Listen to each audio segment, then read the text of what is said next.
In the Battle of Britain, about 2,500 fighter aircraft and nearly 3,000 pilots defended the country against waves of German bombers and their escorts.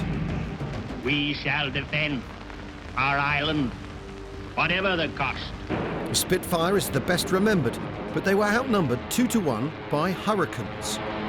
Both had their own strengths, and both played their part.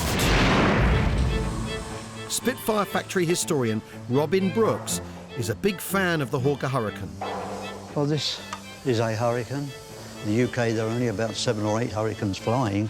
It is a tribute to Hawkers that these are still flying. I think the Hurricane is a lovely aircraft.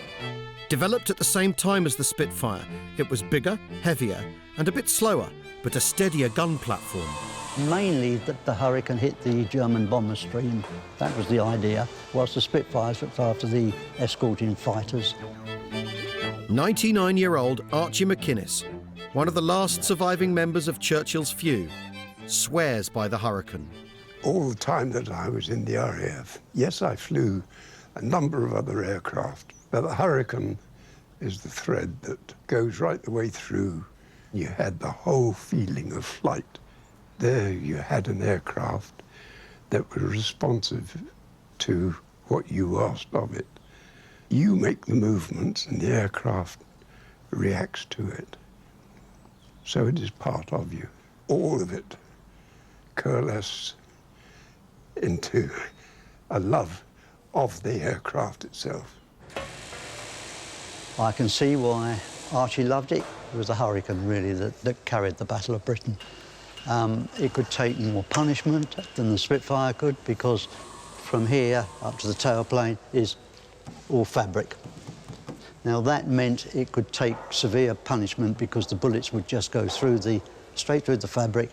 It would land, they'd just slap a patch on it, and up she'd go again. It was solid, stable, and did anything that you asked of it.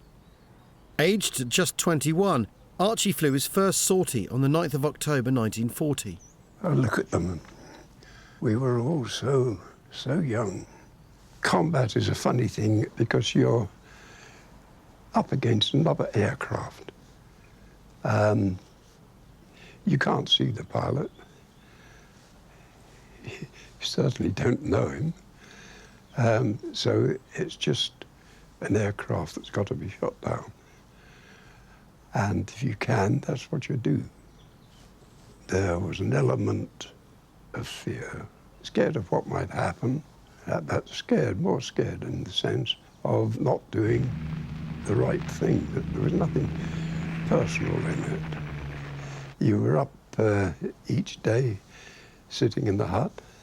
You flew, went back, came up the next day. It was just a job. The Spitfire was another aircraft. I had a Hurricane. I never thought about whether they were better than mine. It didn't enter into it. After the Battle of Britain, the squadron moved over to North Africa, and Archie was in a ferocious dogfight.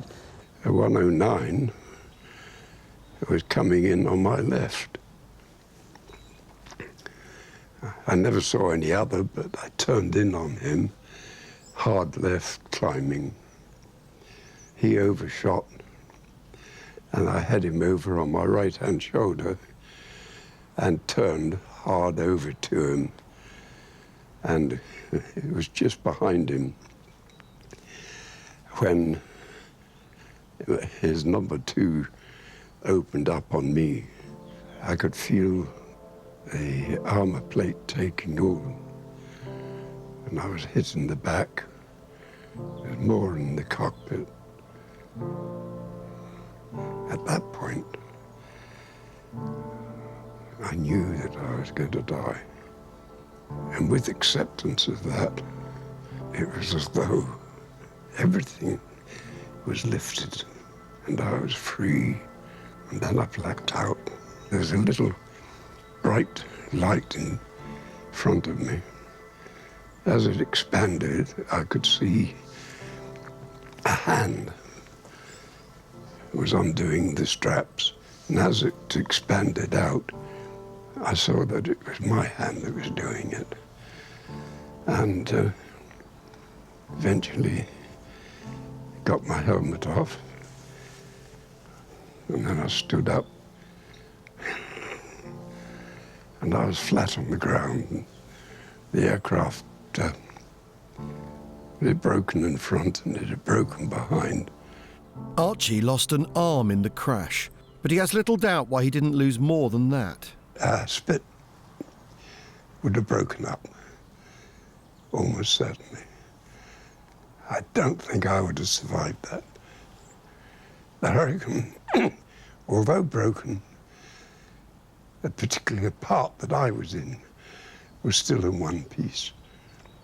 So in that respect, I have to say, I think it saved my life. While Archie was grounded, he helped design his own prosthetic. And in 1943, he returned to the skies and kept on flying until the end of the war. I've said it only once before. I reckon I died there. Now I'm waiting to go the second time.